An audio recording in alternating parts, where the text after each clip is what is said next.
Hello and welcome back to episode 9 of the Opinunited podcast. It's going to be a good one after the weekend's fixtures, where there was plenty of big games, some big wins, some big losses to big name teams, and some dreadful performances too, from the usual suspects. A lot to cover. Yeah, we've got 6 games of coverage live here. Um, some heated ones, but we're going to start off with one which turned out the direction we hoped and knew it was going to go. Man City v Ipswich. Yeah, massive, massive win for Manchester City. Um, I don't know what Ipswich were hoping for, but it was yeah, a dropping. And it's one of those where they just gotta forget about it and move on. Mm. City took it away, but I don't think Ipswich played dreadfully. Like No. their defense was bad, but Hmm. they still have the calmness of controlling in the midfield, and it also depends what Yeah, Ipswich team turns up to the game. yeah. Is it your Ipswich team against your Fulhams or your Chelseas and your Tottenhams, or is it your Ipswich team against Man City Yeah. or Liverpool? Yeah, they've been having a good season so far. Well, relatively. I mean, the points haven't reflected how well they've been playing in some games. But yeah, it's one of those games where Um, Foden scores 2 goals in, and they forget like how non-existent he's been this season.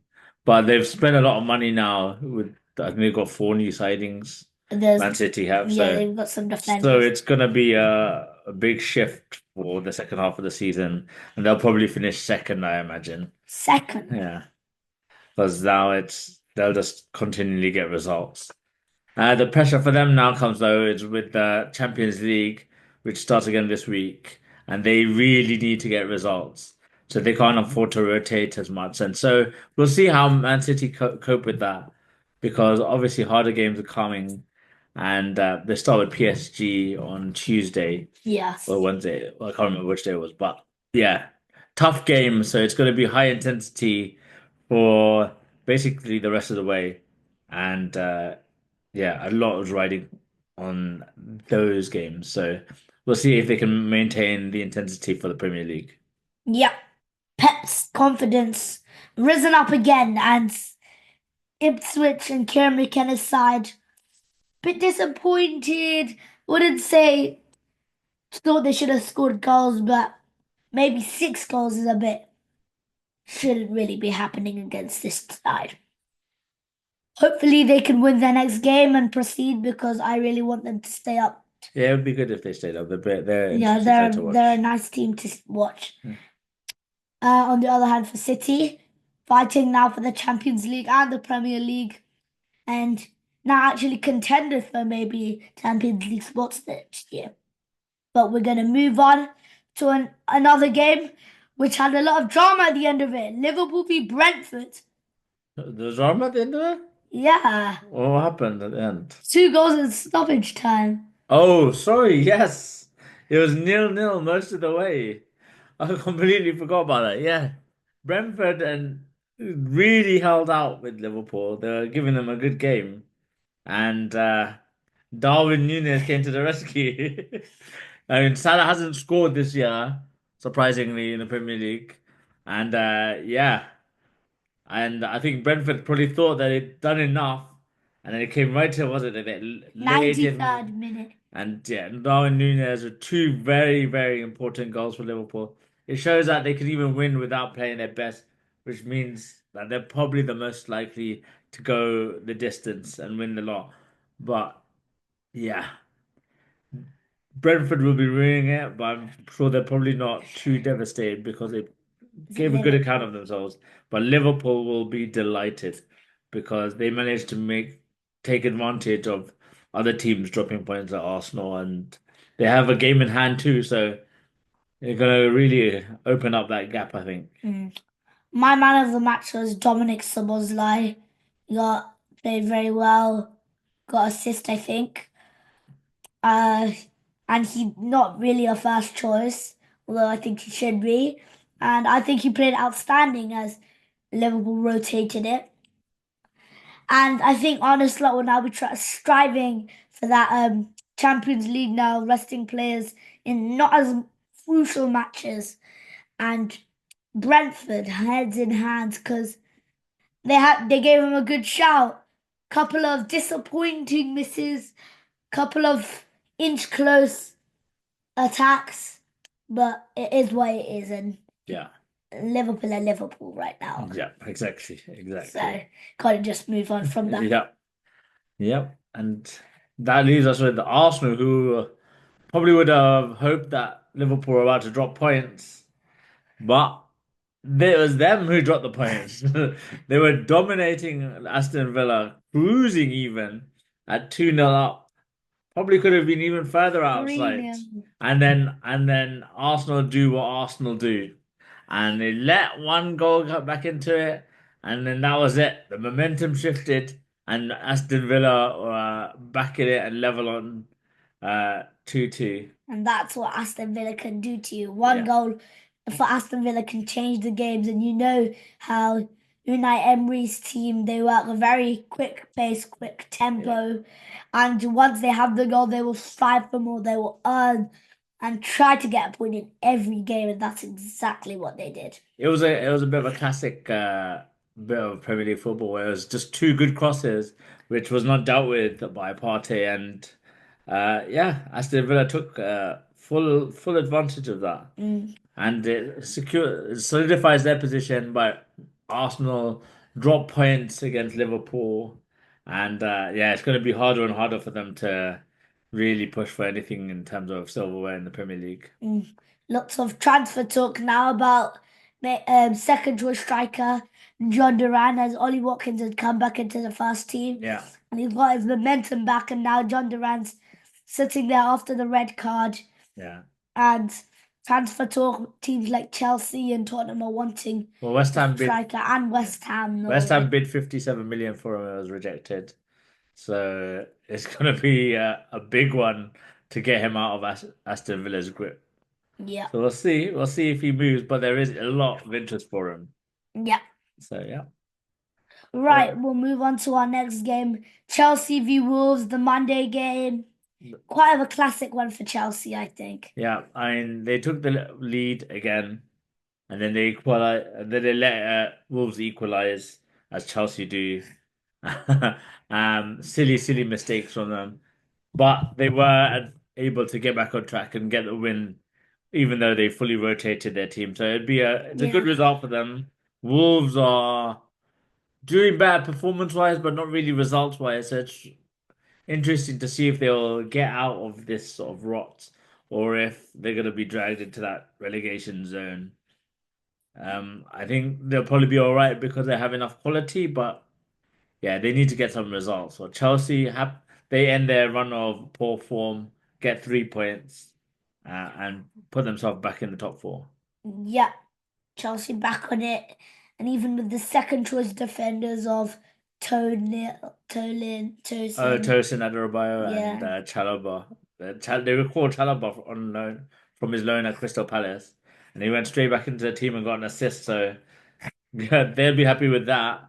It'll be interesting to see if they keep him or if they try and loan him out or try and sell him in this window. Yeah. It's a bit of a weird one because they have so many players. Mm. And of course they're starting Cole Palmer and made a big impact, and the striking team back on it for Chelsea. Wolves, I think they're struggling right now.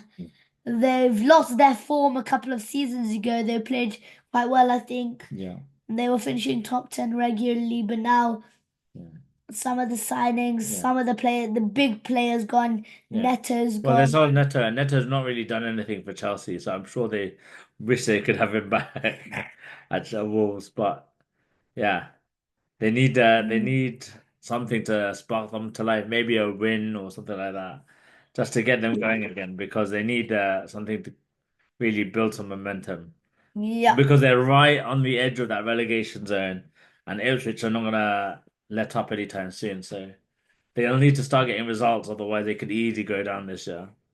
with Leicester and Ipswich also putting forward. On the other hand, a team striving for victory here, Bournemouth with a smashing Yeah. win against Newcastle. Incredible, incredible. What? Probably the performance of the season, maybe definitely the weekend, maybe even of the season. Some people said that it's like one of the best, most complete games that they've seen in a long time. And Bournemouth just so well coached, so well drilled, completely dominated Newcastle, completely just obliterated them. Like they almost played the perfect game. Did well to get a goal, but Bournemouth was superb. Justin Cliver again getting more goals, and everything that they're doing at the moment is fully on merit. We think of them; they're not a big budget team, but they've just scouted well. They've got good cohesion, and they're getting results by really, really dominating opposition. And they are well worth a European place at the minute. Yes, I think they should be striving for that. Justin Cliver, what a player he is. Yeah. I think many teams will be trying to grasp him. I don't think he'll leave, but he is just on fire with another hat trick. Yeah. Yeah, he's And scored a lot of goals this year. yep, and Newcastle momentum has just drifted Yeah, away. they were on a good run and it came to a very abrupt end. And it's fair enough.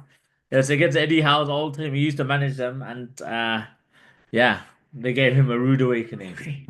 Yeah, right. I think it's a good time to credit Bournemouth here. I think it's a good time for a special mention, the wingers. I don't think without Semenyo and Atara, this team would be where it was. Because both of them assisted Cliver.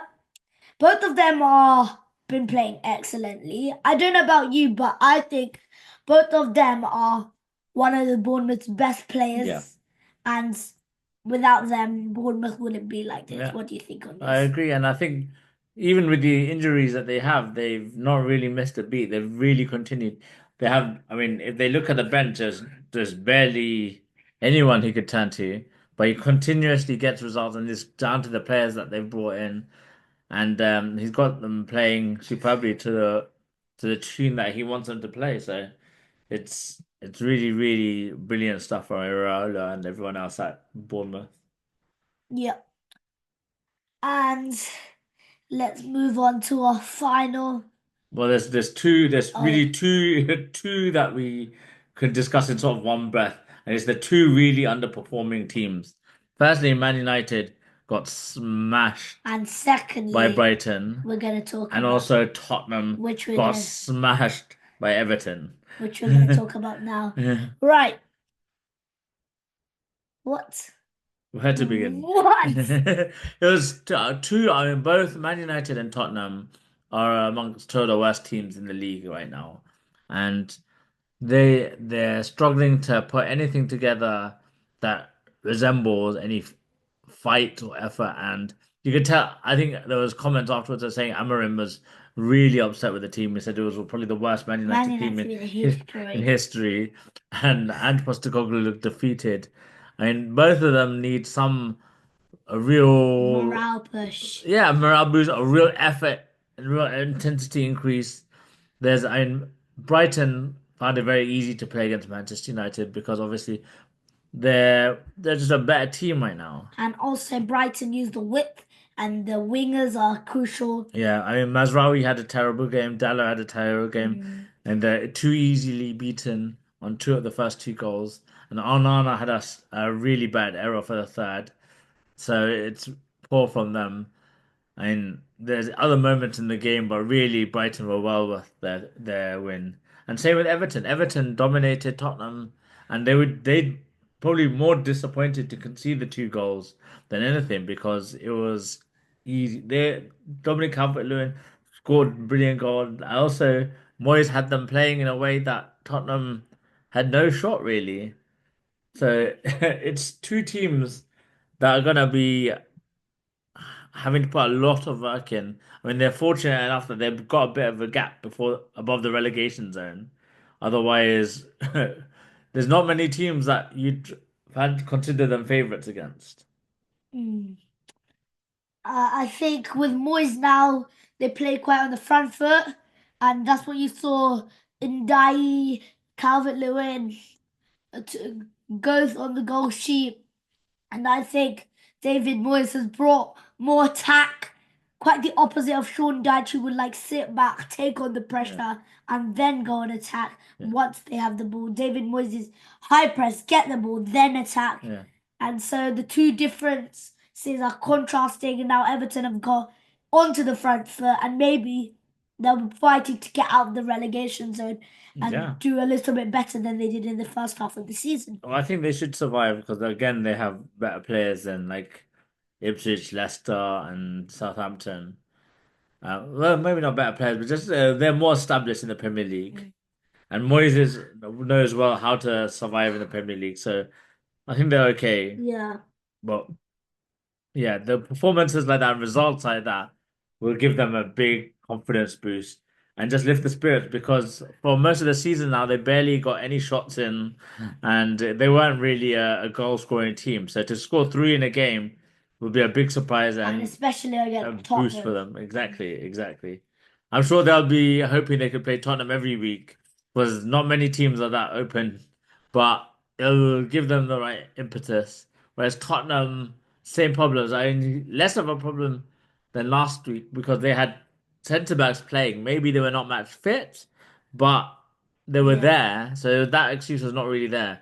The issue now is Dominic Solanke's injured, so so they continuously lose players and just having I mean, at this point, you have to question whether it's luck or if it's a problem with the training methods, because maybe they're being put through too much intensity, and which is why they're causing so many injuries.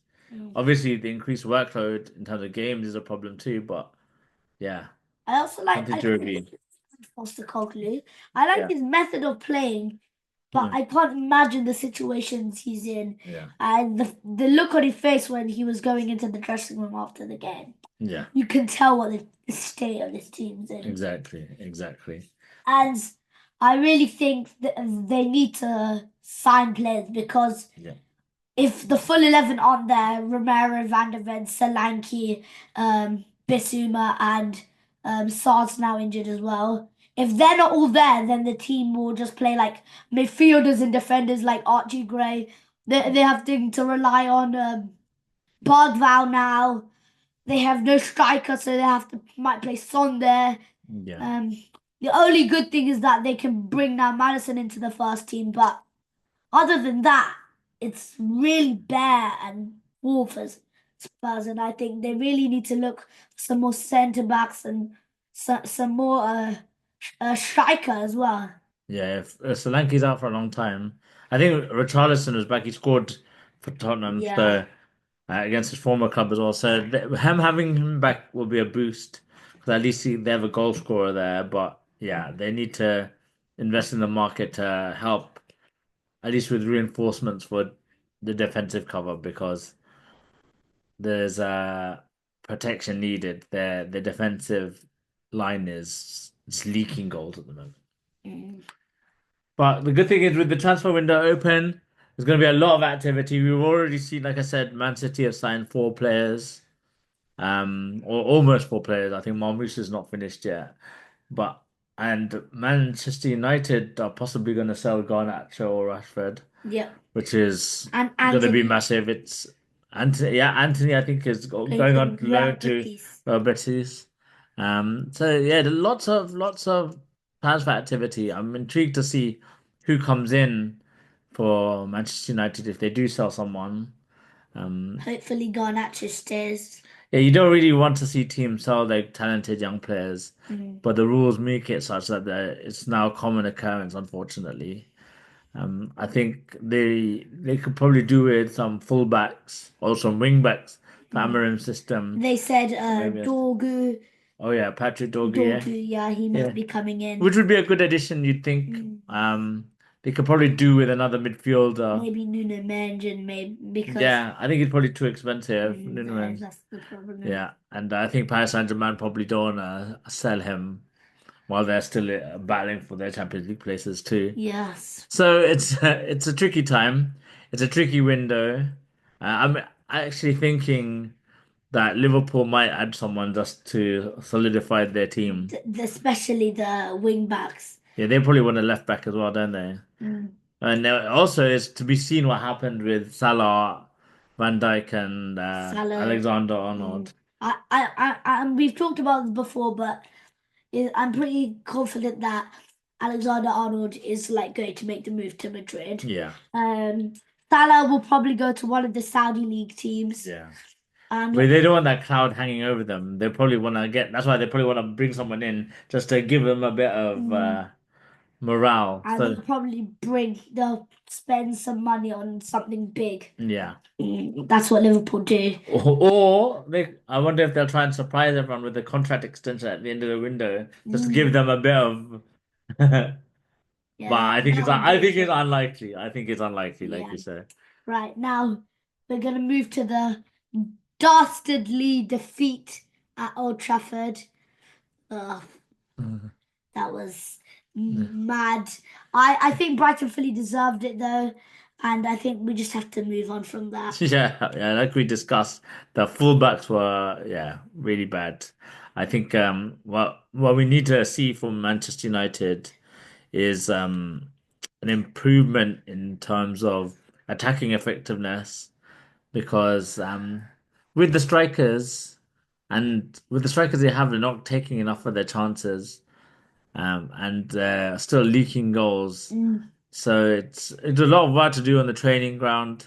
They have not a conference league, a Europa League game against Rangers, who are also struggling at the moment. So they'll want to win. Rashford is supposedly back in training with the main group, so it's going to be interesting to see if he's back in the and mix he and usually playing. does quite good in the I European mean, games. and also he's played well under Amorim for that first couple of games before he was Yeah, with exiled. Porto and Everton. Yeah, he scored 3 goals, I think 3 goals in 2 games, and then he Yeah. was exiled. So hopefully he's brought back in and we can see him back playing at his best. But yeah, it's going to be an interesting one. There's obviously the European fixtures this week. Mm, So we'll have to review that and then the Premier League games at the weekend. mm. So a lot of football to cover. Enjoy it all. Uh, Yeah. I'm just gonna add some one more poke in. Yeah. Transfer talk for a striker. Yeah. Lots of rumors are heading straight that Chelsea want a new winger, and Oh yes. They're actually looking at Garnacho. yeah, Is that what you were about to say? yeah, Oh my goodness, I know. If he goes there, that's gonna be crazy. I don't think that would be. I think it's a bad look for Manchester United if that happens, but also for him as a player, he'll get a lot of grief to go to another Premier League team, especially one that is considered another Big Six team. yeah. And I'm also going to say that Manchester United are trying to nip in another striker, and Amarin's played under him before. Victor Gyökeres, Mm. he's trying to sign for a different team. Oh, is And he? yeah, Who's he going to sign I for? saw it in the newspaper. Who is he linked with?